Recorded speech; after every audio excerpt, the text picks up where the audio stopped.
चार युग में कैसे हुई लड़ाई, क्यों भगवान शिव को करना पड़ा न्याय। ये कहानी बहुत ही रोचक है। दोस्तों, वीडियो शुरू करने से पहले एक छोटा सा निवेदन है कि कमेंट में हर हर महादेव अवश्य लिखें। ये कहानी है सतयुग, त्रेता, द्वापर और कलयुग, चार युगों की। एक समय की बात है, चारों युग यानी चारों भाई एक साथ बैठे हुए थे। तब आपस में चारों में वाद विवाद होने लगता है। सतयुग, त्रेता, द्वापर और कलयुग चारों एक साथ बैठे हुए विवादों में उलझने लगे। सबसे पहले सतयुग कहने लगा कि अरे मूर्खों, तुम सब मुझसे छोटे हो, तुम मेरी बराबरी कैसे करने लगे। जब त्रेता युग ने यह बात सुनी तो कहने लगा कि तुम सबसे बड़े कैसे हो सकते हो। तुम सब में सबसे बड़ा तो मैं हूं, मैं ही सर्वश्रेष्ठ हूं, तुम मुझसे सर्वश्रेष्ठ नहीं हो सकते। तब तक द्वापर युग बोल उठा कि तुम सर्वश्रेष्ठ कैसे हो सकते हो, तुम सभी में श्रेष्ठ तो मैं हूं, तुम्हारा श्रेष्ठ होने का तो प्रश्न ही नहीं उठता। तब तक कलयुग कहने लगा कि तुम तीनों श्रेष्ठ बन रहे हो, परंतु हकीकत तो जानते ही नहीं, वास्तविकता में श्रेष्ठ तो मैं हूं। इस तरह से चारों युग आपस में झगड़ने लगे। तब चारों युगों ने फैसला किया कि हम आपस में फैसला नहीं कर सकते कि हम में से कौन बड़ा है, कौन सर्वश्रेष्ठ है। इसका फैसला तो भगवान भोलेनाथ करेंगे। चलिए वहां चलते हैं। भोलेनाथ ही आदि और अनंत है। चलिए उन्हीं के पास कैलाश पर चलते हैं। वही हमें बताएंगे कि हम में कौन बड़ा है और कौन छोटा है। इसका निर्णय स्वयं भगवान शंकर करेंगे। इसका निर्णय हम नहीं कर सकते। चारों युगों ने मिलकर योजना बनाई कि चलिए कैलाश पर चलते हैं। चारों युग कैलाश पर्वत चले जाते हैं। जब वह कैलाश पर्वत पर पहुंचते हैं तो द्वारपाल उन्हें रोक लेते हैं। द्वारपाल कहते हैं कि तुम चारों कौन हो और कहां जा रहे हो। तो चारों युग कहने लगे, हे द्वारपाल, हम भगवान शिव से मिलना चाहते हैं, उन्हें हमारी आने की सूचना दीजिए। स्वयं नंदीश्वर महाराज भगवान शिव के पास आए और भगवान शिव से कहने लगे, हे प्रभु, है कैलाशपति, आपसे चारों युग मिलना चाहते हैं। भगवान शिव कहते हैं कि जाओ, उन्हें सम्मान सहित हमारे समक्ष ले आओ। भगवान नंदीश्वर चारों युगों को लेकर पहुंच जाते हैं भगवान शिव के पास। भगवान शिव ने चारों को सम्मान सहित अपने दरबार में बैठाया। चारों लोग भगवान शिव को प्रणाम करते हैं। तब भगवान शिव ने चारों युगों से कहा कि आप सभी का हमारे दरबार में हमारे कैलाश पर स्वागत है। कहो, तुम्हारे आने का क्या कारण है। तुम तो स्वयं ही कालचक्र हो, तुम तो स्वयं ही समय हो, फिर ऐसा क्या कारण है कि तुम्हें हमारे पास आना पड़ा। चारों युग कहते हैं कि हे सृष्टि के रचयिता है भगवान शिव, हम चारों में विवाद खड़ा हो गया है और हम उस विवाद का समाधान नहीं कर पाए, इसीलिए हम आपके पास आए हैं। अब हम आपसे निवेदन करते हैं और गुहार करते हैं कि हे भगवान, आप ही हमारा फैसला करें, आप हमारा न्याय करें और हमें बताएं कि हम चारों में सबसे बड़ा कौन है, हम चारों में सर्वश्रेष्ठ कौन है। भगवान शिव कहते हैं कि इसका फैसला तो तब होगा जब आप चारों अपना अपना फैसला सुनाएंगे। तब भगवान शिव सतयुग से कहते हैं कि हे सतयुग, तुम बताओ, तुम कैसे बड़े हो। तुम अपने आप को सर्वश्रेष्ठ बताने की कोशिश कर रहे हो, लेकिन वो कैसे, यह मुझे बताओ।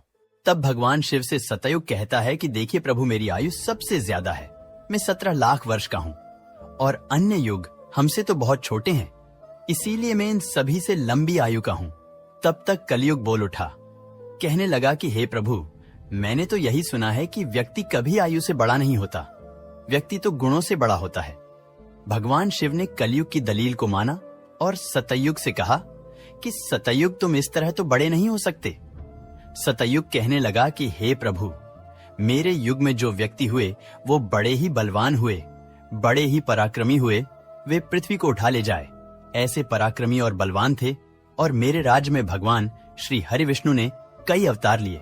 देखिए, प्रभु नरसिंह अवतार मेरे ही काल में हुआ, वराह अवतार मेरे ही काल में हुआ, मत्स्य अवतार मेरे ही शासन काल में हुआ। तब तक त्रेतायुग बोल उठा, नहीं प्रभु, श्री हरि विष्णु के अवतार होने से सतयुग बड़े नहीं हो सकते हैं। प्रभु अवतार तो मर्यादा पुरुषोत्तम श्री राम का मेरे काल में भी हुआ था, जिन्होंने संसार को मर्यादा का पाठ सिखाया। और अगर बलवान की बात करते हो तो कुंभकर्ण जैसे योद्धा, राम रावण जैसे योद्धा मेरे शासन काल में भी हुए। हे प्रभु, इस तरह से सतयुग बड़ा नहीं हो सकता, तो फिर इन सब में बड़ा तो मैं हूं।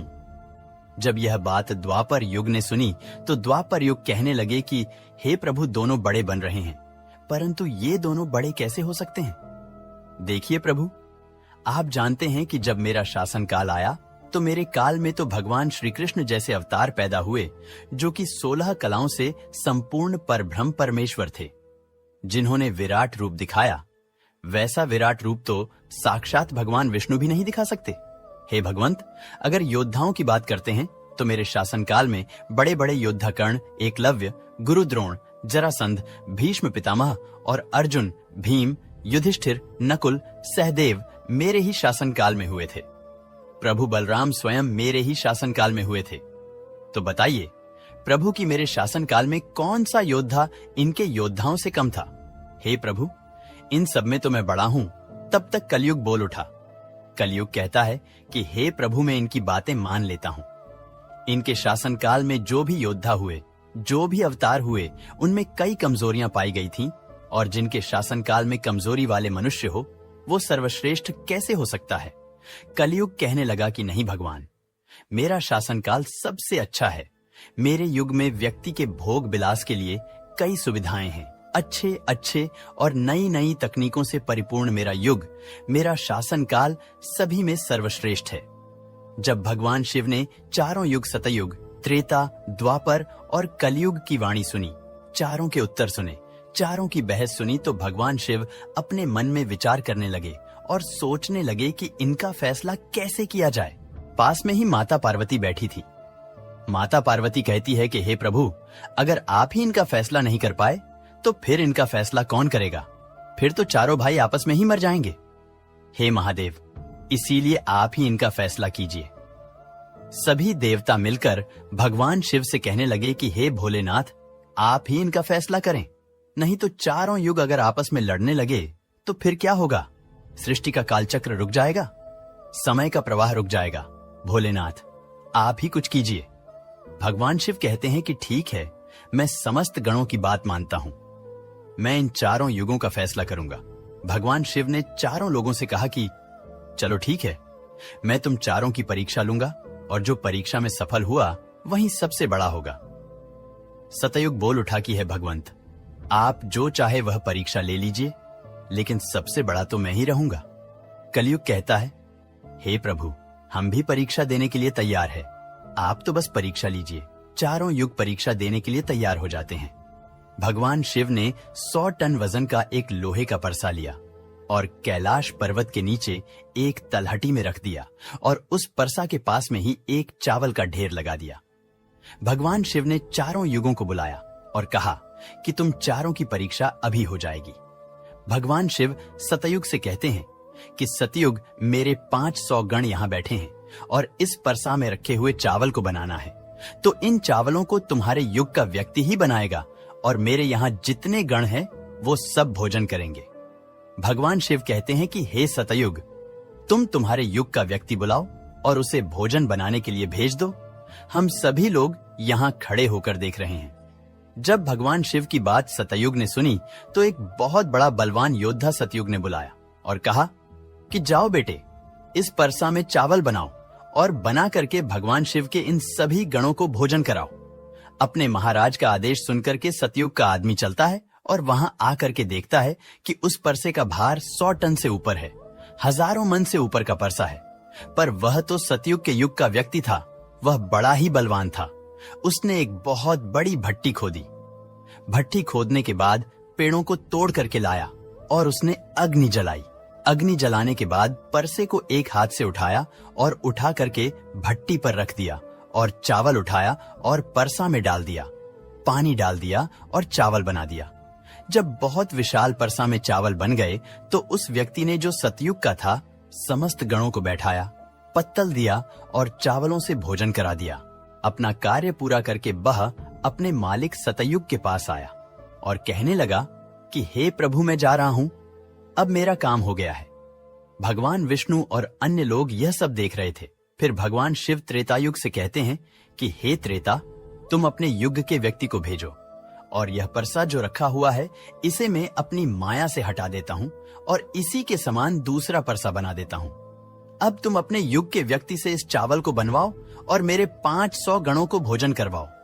तो त्रेता युग ने कहा कि ठीक है प्रभु, जैसी आपकी आज्ञा। त्रेता युग ने भी अपना एक महान योद्धा कुंभकर्ण जैसा बलवान प्रकट किया और उसको आदेश दिया कि जो तलहटी में नीचे हजारों टन का परसा रखा हुआ है, इसमें हजारों मन जो चावल रखा है उसे बनाना है, पकाना है, और जब चावल पक करके तैयार हो जाएं, तो इन 500 गणों को खाना खिलाना है। त्रेता युग का व्यक्ति भी बड़ा ही बलवान था। वह उस परसे के पास आया, पास में एक भट्टी खोदी और उस परसे को दोनों हाथों से उठा करके भट्टी पर रख दिया और ऊपर से रखने के बाद अग्नि जलाई और अग्नि जलाकर उसमें चावल डाला, पानी डाला, चावल पक करके तैयार हो गए। त्रेता युग के व्यक्ति ने जो भगवान शिव के गण थे उन सबको खाना खिलाया और भोजन करने के बाद सभी गण वापस कैलाश पर्वत पे आ गए। भगवान शिव ने फिर अपनी शक्ति से उस परसे को हटा दिया। अब भगवान शिव द्वापर युग से कहते हैं कि द्वापर, ये दोनों युग अपनी अपनी परीक्षा दे चुके हैं, अब तुम्हारी बारी है। देखिए, इनता ही बड़ा परसा उस तलहटी में दिखाई दे रहा है और हजारों मन चावल रखे हुए हैं और तुम्हें मेरे 1500 गणों को भोजन कराना है। द्वापर कहने लगा कि ठीक है प्रभु, आपकी जैसी इच्छा मैं पूरा प्रयत्न करूंगा कि मेरे युग का जो व्यक्ति है आपके सभी गणों को खाना खिला सकें। वहां पर द्वापर युग ने भी एक भीम जैसे अवतार वाला बड़ा ही ताकतवर बलवान व्यक्ति को बना करके खड़ा कर दिया और उससे कहा कि जाइए, देखिए तलहटी में परसा रखा हुआ है, वहां रखे परसे में उस चावल को बनाना है और बनाकर इन सभी गणों को भोजन कराना है। वह व्यक्ति कहता है कि ठीक है प्रभु, जैसी आपकी आज्ञा। द्वापर युग का व्यक्ति चला जाता है। वह देखता है कि परसा आकार में बड़ा है, उठाने में ताकत लगानी पड़ेगी। उसने भट्टी खोदी और लकड़ियों की व्यवस्था की और उस परसे को दोनों हाथों से उठाया, क्योंकि उसे सतयुग और त्रेता युग के व्यक्ति आराम से उठा सकते थे, लेकिन उसे बहुत ताकत लगानी पड़ी। पूरी ताकत लगाकर उसने उस परसे को उठाया और उठा करके जैसे तैसे खींचकर नीचे अग्नि जलाई और उसमें चावल डाल दिए और जब चावल पक गए तो भगवान शिव के उन सभी गणों को भोजन कराया। खाना खिलाने के बाद वह द्वापर युग का व्यक्ति अपने मालिक के पास आता है और कहता है कि प्रभु, मैंने अपना काम कर दिया। वहां पर द्वापर युग उससे बहुत खुश हुआ और कहा, शाबाश, अब तुम जा सकते हो। अब भगवान शिव कहते हैं कि हे कलयुग, अब तुम्हारी बारी है। जो परसा तुम देख रहे हो उसका वजन कम नहीं होगा, उसका वजन उतना ही रहेगा, हजारों टन। लेकिन जब तुम्हें परीक्षा देनी है तो मानने को तैयार नहीं थे कि तुम सबसे छोटे हो, लेकिन तुमने तो माना नहीं। तुम्हारे आदमी की आयु भी मात्र 100 वर्ष है, जबकि अन्य लोगों की आयु बहुत अधिक होती है। सतयुग के मनुष्य की आयु 1,00,000 वर्ष होती थी, त्रेता युग में 10,000 वर्ष होती थी और द्वापर युग में 1,000 वर्ष होती थी। और हे कलयुग, तुम्हारे शासन में मात्र 100 वर्ष ही है और तुम्हारा आदमी भी छोटा है। जब भगवान शिव की बातें कलयुग ने सुनी तो कलयुग कहता है कि प्रभु ठीक है, मैं आपकी बात मानता हूं, लेकिन पहले ही आप मुझे इस तरीके से हताश मत कीजिए। प्रभु, आप तो एक न्याय करते हैं, सबको मौका दिया जा रहा है, हम भी परीक्षा देकर देखेंगे। यदि हमसे नहीं हो पाया तब जाकर हम मानेंगे। भगवान शिव कहते हैं ठीक है, तुम अपना आदमी बुला लो। फिर भगवान शिव कहते हैं कि यह परसा देख रहे हो, हजारों टन का है, वहां चावल रखा है, यह हजारों किलो टन का परसा है और इसमें इतने सारे चावल रखे हुए हैं, तुम्हारा व्यक्ति क्या करेगा? कलयुग कहता है कि ठीक है प्रभु, आप मेरा तमाशा तो देखिए। तीनों युग हंसने लगे। भगवान शिव भी उसकी बात को सुनकर अचंभित थे। भगवान शिव सोच रहे थे कि क्या कलयुग का व्यक्ति इतने हजारों किलो टन के परसे को उठा पाएगा? कलयुग ने बड़े ही बुद्धिमान व्यक्ति को पैदा किया। बड़ा ही तीव्र व्यक्ति था, बहुत ज्यादा सोचने वाला व्यक्ति था। सभी गुणों से संपन्न व्यक्ति को कलयुग ने पैदा किया और पैदा करके व्यक्ति से कहा कि बेटे, तुम्हें अपनी शक्ति दिखानी है, परीक्षा का समय है। यदि तुम इसमें असफल हो गए तो मैं सबसे छोटा हो जाऊंगा। वह व्यक्ति अपने महाराज से कहता है कि महाराज, आप इस एक परसा की बात करते हैं, ऐसे हजारों परसा हमारे सामने हो तो भी परेशानी नहीं है। जब उस व्यक्ति की बात को तीनों लोगों ने सुना तो वह हंसने लगे। कह रहे थे कि छोटा सा व्यक्ति जिसकी लंबाई मात्र 3 हाथ है, यह क्या करेगा, जबकि हमारे युगों के मनुष्यों की लंबाई तो बहुत हुआ करती थी। ये बात बिल्कुल सच है। सतयुग के लोगों की लंबाई 21 हाथ और त्रेता युग के व्यक्ति की लंबाई 14 हाथ और द्वापर युग के व्यक्ति की लंबाई 7 हाथ थी और कलयुग के व्यक्ति की लंबाई लगभग 3 हाथ होती है। तीनों युग बड़ी जोर जोर से हंस रहे थे। कलयुग कहता है कि आप बस देखते रहिए, मैंने अपने लड़के को भेज दिया है। कलयुग का आदेश पाकर के वह कलयुग का तीव्र बुद्धि वाला व्यक्ति उस तलहटी में आया। तलहटी में आकर उसने देखा कि परसे का वजन तो बड़ा ही विशाल है, मैं इसे उठा नहीं पाऊंगा। तो उस व्यक्ति ने दिमाग लगाया, उस परसे के नीचे मिट्टी खोदना शुरू कर दिया। परसा तो उसने हिलाया भी नहीं और उसके नीचे भट्ठी खोदकर तैयार कर दी। लकड़ियों की व्यवस्था करने में उसे तब थोड़ा सा भी समय नहीं लगा, क्योंकि लकड़ियां वहीं रखी हुई थीं। उसने उन लकड़ियों को उठा लिया और उस भट्ठी में आग जला दी। परसे में चावल डाला, पानी डाला और बस कुछ ही समय में चावल पक करके तैयार हो गए। वह कलयुग का व्यक्ति कितना दिमाग वाला था, उसने कुछ भी नहीं किया। परसे के नीचे भट्ठी खोदी और उसमें आग जला दी, चावल को डाल दिया और चावल में पानी डाला और चावल पक भी गया। जब चावल पक गए तो भगवान शिव के गणों को एक कतार में बैठा दिया। उन गणों से कहा कि आप मेरा साथ दें और आप इस चावल को आपस में परोस दीजिए।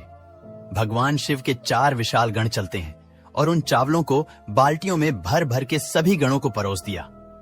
तब कलयुग कहता है कि अब आप सब भोजन कर सकते हैं। भगवान शिव के सभी गण खुशी खुशी भोजन करते हैं।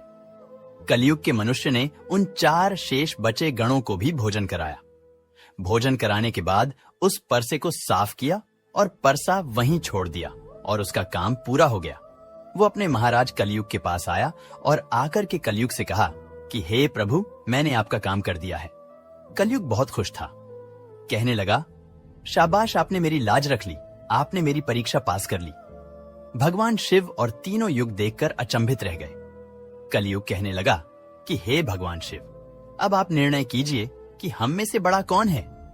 भगवान शिव मन में विचार करने लगे और सोच करके जवाब दिया। भगवान शिव कहते हैं कि मैंने तुम चारों की परीक्षा देखी। जब सतयुग का व्यक्ति आया तो उसने अपनी ताकत लगाई और ताकत लगा के परसे को उठा करके अग्नि पे रख दिया और स्वयं ने ही मेरे सभी गणों को चावल परोसा। जब त्रेतायुग की बारी आई तो उस व्यक्ति ने भी बिल्कुल ऐसा ही किया। परसे को उठाया, भट्ठी पर रखा, उसमें चावल डाला, पानी डाला और उसे पकाया और सबको खिलाया। और इसी तरीके से द्वापर युग के व्यक्ति ने भी किया। परंतु आपने देखा कि मात्र 3 हाथ का व्यक्ति, इसकी बुद्धि देखिए कितना विशाल परसा था, शायद उसे हिला भी नहीं सकता था। उसने उस परसे में चावल बना लिया। मेरे इतने गण थे कि अगर वो बाल्टियों से परोसता तो वो शायद परेशान हो जाता। तो देखिए, उसने उनमें से ही 4 गण अपनी सहायता के लिए बुलाए और चारों गणों से भोजन परोसवाए और स्वयं बैठा रहा। यह तो बड़ा बुद्धिमान व्यक्ति हुआ। यह तो बड़ा ही बुद्धिमान युग हुआ। भगवान शिव कहते हैं कि कलयुग बड़ा ही बुद्धिमान व्यक्तियों का युग होगा। इसमें मशीनों का आविष्कार होगा, बड़े बड़े दिमागधारी होंगे। भगवान शिव कहते हैं कि तुम सब युग जैसा शासन करते आए हो। ठीक है, माना तुम्हारे युगों में मनुष्य धार्मिक हो, लेकिन तुम्हारे युग के व्यक्तियों में बुद्धि का अभाव था। उन्होंने कभी अपनी बुद्धि का उपयोग नहीं किया। नहीं तो कुंभकर्ण, रावण, इनके जैसे महान योद्धा जिनको मारने के लिए स्वयं भगवान अवतार ले लेकर आए, और वे इतना मूर्ख थे, यह नहीं जान सके कि यह भगवान है, यह सृष्टि के रचनाकार हैं, और उनसे युद्ध किया और सभी के सभी मारे गए। कलयुग के व्यक्ति को देखो आप, वो कितना बुद्धिमान है, और आगे आने वाले युगों में, आगे आने वाले कलयुग के राज में वैसे ही बुद्धिमान व्यक्ति देखने को मिलेंगे। तो भगवान शिव ने फैसला किया कि तुम चारों में सबसे बड़ा कलयुग होगा। कलयुग मशीनों का युग होगा। कली का नाम है मशीन और युग माने समय। कलयुग मशीनों का समय होगा। इस समय बड़ी बड़ी मशीनों का आविष्कार होगा, जो कि सतयुग, त्रेतायुग और द्वापर युग में नहीं हो पाएगा। भगवान शिव की बातें सुनकर वह चारों युग भगवान शिव की बात मान लेते हैं और चारों युग अपने अपने धामों को और अपने अपने राज्यों को लौट जाते हैं। इस प्रकार भगवान शिव ने चारों युगों का फैसला किया। दोस्तों, उम्मीद करता हूं जानकारी आपको पसंद आई होगी। अगर वीडियो पसंद आया हो तो दोस्तों कमेंट बॉक्स में हर हर महादेव जरूर लिखे। मिलते हैं आपसे अगले वीडियो में।